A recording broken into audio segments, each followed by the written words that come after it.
प्रिय मित्रों नमस्कार। आज हम बात कर रहे हैं नीम के पौधे के बारे में।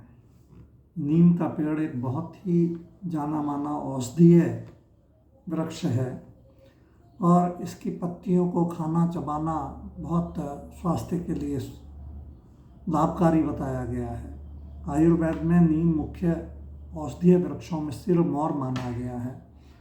इसके बहुत से नाम हैं, जैसे कि संस्कृत में अरिष्ट कहते हैं और अंग्रेजी में या कहो वनस्पतीय नाम इसका एजाडिरेक्टा इंडिका है, पर ज़्यादातर भाषाओं में इसे मार्गोसा के नाम से जाना जाता है। इसमें बहुत से औषधीय गुण हैं जो कई बीमारियों जैसे एलर्जी, डायबिटीज़, कैंसर, चर्म रोग, बवासीर आदि रोगों से लड़ने में हमारे शरीर को शक्ति प्रदान करते हैं। नीम के इन्हीं औषधीय गुणों के कारण भारत और विश्व के दूसरे भागों में इसे एक दैवीय वृक्ष की तरह सम्मान दिया जाता है।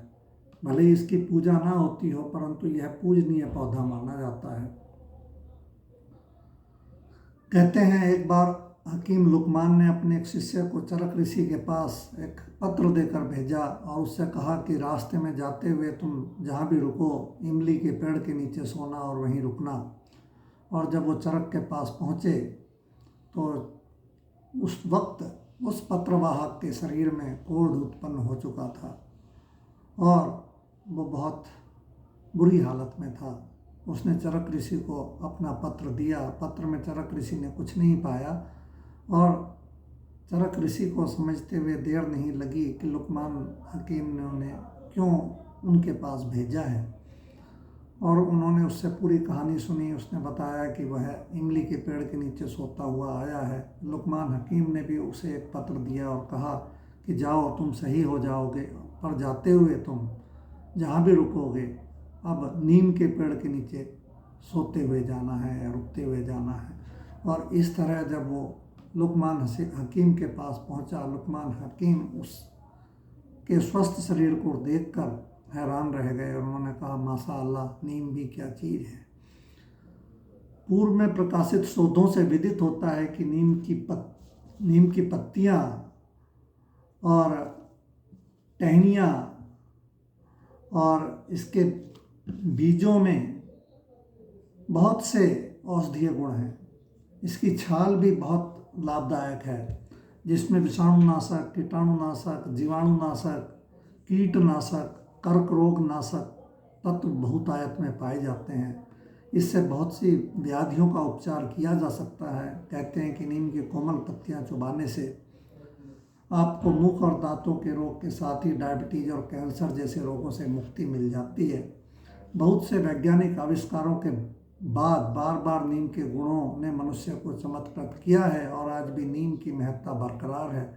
परंतु वक्त के साथ सब कुछ बदलता है। सबसे ज़्यादा बदला वातावरण, जिसे मनुष्य के लालच की भूख ने इतना विकृत कर दिया कि उससे नीम भी अछूता नहीं रह सका। कुछ वर्षों से मैं देख रहा हूँ कि नीम के जवान वृक्ष बीमार होकर दम तोड़ देते हैं। अतः स्वास्थ्य दाता खुद अस्वस्थ होकर मृत्यु को प्राप्त हो रहा है। यही है प्रदूषण का असर। तब फिर आप खुद ही सोचिए कि जिस नीम की मुलायम पत्तियाँ आप सुबह टहलते हुए, राह चलते, रास्ते के किनारे खड़े पेड़ से तोड़कर खाली पेट इस आशा के साथ खाते हैं कि आप स्वस्थ हो जाएंगे, क्या वे आज भी उतनी ही लाभकारी और जीवाणुनाशक हैं जैसा कि आयुर्वेद और दूसरी चिकित्सीय शास्त्रों में वर्णन मिलता है? कहीं ऐसा तो नहीं कि दूषित वातावरण ने उन्हें भी रोगवाहक बना दिया हो। इसी संदर्भ में भारतीय पशु चिकित्सा अनुसंधान संस्थान में एक शोध किया गया और उस शोध में नीम की कोमल पत्तियों के 1 से 10 नमूने उन स्थानों से लिए गए जहां लोग अक्सर स्वास्थ्य लाभ के लिए प्रातः घूमने जाते हैं। नीम की कोमल पत्तियां चबाते हैं और नीम की दातून भी करते हैं। जब उन नमूनों की जांच की गई तब उसमें 63 प्रजातियों के जीवाणु और उनके 357 विभेद विलगित किए गए। सबसे ज़्यादा नमूनों पर मिलने वाले जीवाणुओं में मुख्य प्रकार से वो जीवाणु थे जो अक्सर भयानक रोग उत्पन्न करते हैं, जैसे कि पेंटोइया एग्लोमेरांस बहुत से रोग करता है। इसे खतरनाक जीवाणुओं की श्रेणी में इसलिए रखा जाता है कि इस पर बहुत सी दवाएं काम नहीं करती। हैफनिया एलवीआई यह सेप्टिक और सेप्टिसीमिया सहित बहुत से दूसरे रोग भी करता है। इकोलाई आप सभी जानते हैं कि यह दस्त और हैजे जैसे लक्षण पैदा करता है। सेप्टिसीमिया करता है। बैसिलस सीरियस यह एक ऐसा रोगाणु है जो अगर खाने में चला जाता है तो आपके अंदर खाद्य जनित विषाक्तता का कारण बनता है। राउलटेला टेरिजीना यह दस्त कर सकता है, आपको सेप्टिसीमिया से ग्रसित कर सकता है। सिरेशिया ओडोरीफेरा और सिरेशिया रूबिडियई ये घावों में इन्फेक्शन के मुख्य कारण माने जाते हैं। एसिनेटोबैक्टर कैल्कोएसिटिकस भी घावों में संक्रमण करता है और सेप्टिसीमिया का कारण है। इसके अलावा एंट्रोकोकस फीकलिस जो आपकी विष्ठा से अक्सर मक्खियों के द्वारा फैलाया जाता है। इसके अलावा भी कुछ नमूनों में ऐसे जीवाणु मिले जिन्हें आप जानते हैं बहुत खतरनाक माने जाते हैं। Klebsiella pneumoniae, Klebsiella oxytoca, Acinetobacter lwoffii, Aeromonas, Alcaligenes, सिडेशिया, स्यूडोमोनास, स्टेफाइलोकोकस, स्टेनोट्रोफोमोनास मल्टोफिलिया और जीनोरैप्टस बोविएनी जो भयंकर रोगों का कारण इसलिए भी माने जाते हैं कि वो अक्सर जीवाणुरोधी होते हैं। वो अक्सर जीवाणुरोधी दवाओं के लिए रेजिस्टेंट होते हैं।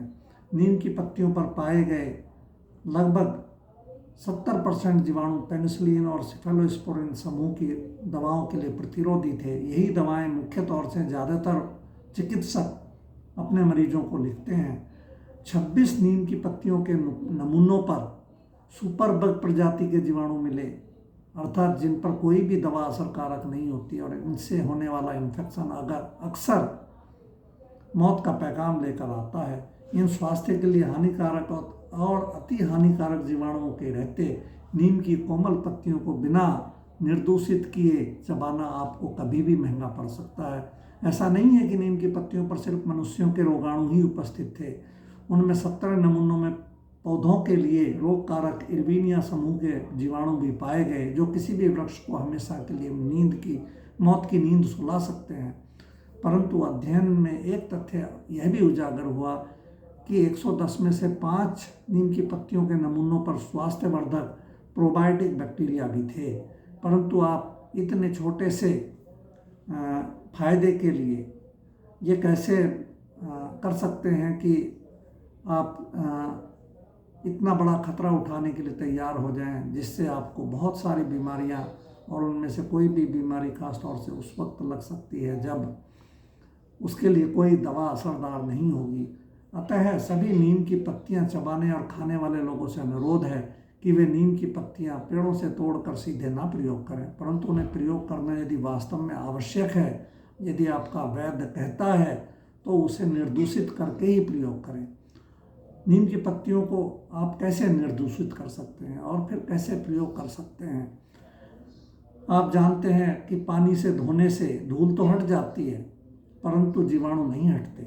जीवाणु हटाने के लिए आपको पहले धूल साफ करनी है। साफ पानी से पत्तियों को धो लें, उसके बाद क्लोरीन युक्त जल में 15 से 30 मिनट के लिए भिगो के रख दें, या फिर लाल दवा के घोल में साफ करके नीम की पत्तियों का प्रयोग करें। परंतु ऐसा करना इतना आसान नहीं है और अक्सर लोग आलसवश ऐसा नहीं करते और नीम की रोगवाहक पत्तियां खाकर खुद रोगी बनने की संभावना से ग्रसित हो जाते हैं। मित्रों, धन्यवाद। उम्मीद है आप इस अध्ययन का फायदा उठाएंगे। नमस्कार।